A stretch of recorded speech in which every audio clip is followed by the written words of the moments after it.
Bonjour à toutes et à tous, j'espère que vous allez bien. Donc je vais revenir sur la petite vidéo que j'ai faite sur les, entre guillemets, bonnes résolutions de la nouvelle année. Donc on va voir en détail aujourd'hui les résolutions qu'il faut oublier, les résolutions qu'il faut modifier pour qu'elles soient tenables. Et puis on terminera par la résolution dont je n'ai pas parlé dans cette première vidéo et qui est pourtant souvent la résolution qui est la plus prise pour la nouvelle année. Donc on va voir tout cela en détail, c'est parti. C'est décidé cette année, je me couche tôt, je ne fais plus la fête.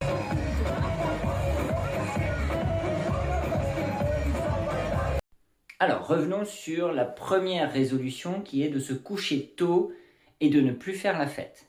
Alors, ne plus faire la fête, ça, on oublie, puisque tous ces moments festifs, en fait, ils vont être très intéressants, très importants pour son équilibre personnel. Si on n'a plus de moments d'évasion comme on peut avoir lorsqu'on fait la fête, eh bien, en fait, très rapidement, on va se sentir beaucoup moins bien, beaucoup moins en forme, un peu déprimé. Donc, ne plus faire la fête, cette résolution-là, on l'oublie. C'est important de faire la fête. Attention, faire la fête, ça ne veut pas dire se coucher à 6 heures du matin en ayant bu des tonnes d'alcool, etc. Non, faire la fête, c'est on se couche plus tard, on passe un bon moment, mais sans forcément boire, manger à outrance et se coucher à 3 heures du matin, ou plus tard, ou plus tôt même. Pour ce qui est de se coucher de bonne heure, alors ça, cette résolution-là, elle est intéressante, puisque je pense que vous vous êtes déjà tous rendu compte que quand le réveil sonne le matin, vous avez du mal à vous lever. Par contre, quand le week-end ou les jours de repos, vous ne mettez pas le réveil à sonner, eh bien en fait, votre horloge biologique, votre horloge interne, fait que à l'heure habituelle de réveil, vous avez tendance à vous retrouver en sommeil léger, ou voire même à vous réveiller un petit peu. Donc ça va être très intéressant de partir sur ce même principe-là pour l'heure du coucher. L'idée, ça va être d'essayer de se coucher à heure régulière.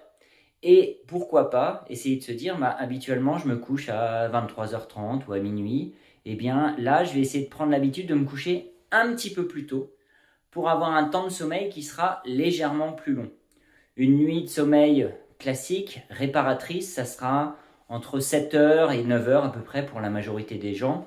Donc, si on met le réveil à 6h tous les matins, eh bien 6h, minuit, donc ça fait 6 heures de sommeil. Il faudrait se coucher à 23h pour avoir 7 heures de sommeil. Donc pourquoi pas se dire, eh bien voilà, j'essaye de me coucher à 23h tous les soirs, ou un petit peu plus tôt. Mais voilà, essayez de partir sur le même principe que le réveil le matin, il est toujours à la même heure. Eh bien on va essayer de faire pareil pour le coucher toujours à la même heure. C'est décidé cette année, je ne fais plus d'apéro. C'est décidé cette année, je mange diététique. Pizza, pizza, pizza, let's have some pizza. Alors, autre résolution classique, ne plus faire l'apéro et manger diététique. Alors, apéro ne veut pas dire forcément manger trop gras, trop salé, en trop grande quantité.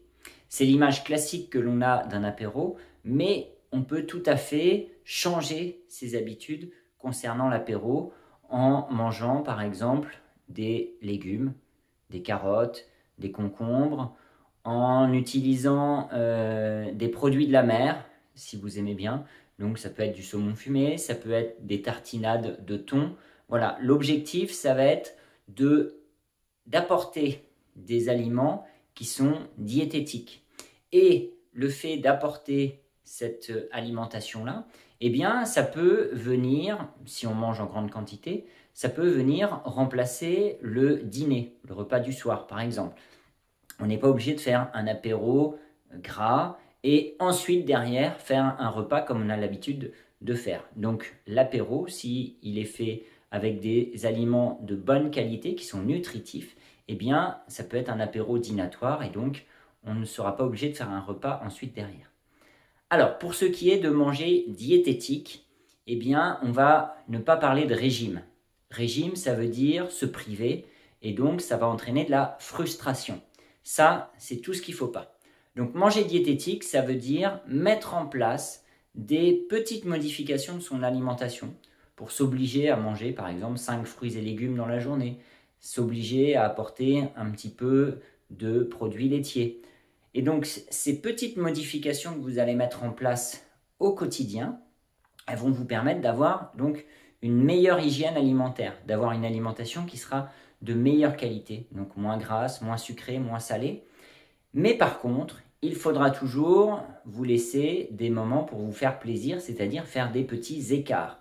Donc on fait attention au quotidien, donc c'est un équilibre alimentaire, et une fois par semaine par exemple, eh bien, on se fait plaisir et on va manger au restaurant où on invite des amis pour se faire un bon repas, où on va manger plus que d'habitude. Mais les repas suivants, eh bien, on va rééquilibrer son alimentation avec plus de légumes, de fruits, dans des quantités moins importantes. Voilà pour ce qui est de manger équilibré et des apéros. Alors enfin, pour terminer, la résolution la plus classique du changement d'année, c'est cette année, c'est décidé, je me remets au sport, je refais du sport. Alors, plutôt que de parler de sport, on va plutôt parler d'activité physique, c'est-à-dire d'activité qui engendre du mouvement. Comment faire pour se remettre à pratiquer une activité physique alors que les journées ne durent que 24 heures, que l'on n'a pas le temps de faire plein d'autres choses que l'on souhaiterait faire? Comment se motiver alors que par exemple au moindre escalier à monter on est déjà essoufflé? Donc tout ceci sera abordé dans la prochaine vidéo. En attendant de se retrouver, n'hésitez pas à liker cette vidéo, à vous abonner à la page et puis si vous avez des questions concernant l'activité physique, qu'est-ce qu'il faudrait faire, comment vous pourriez faire, etc. N'hésitez pas à laisser des commentaires, comme ça je pourrai y répondre en faisant des prochaines vidéos. Bonne fin de journée et puis n'oubliez pas de bouger et je vous dis à très bientôt.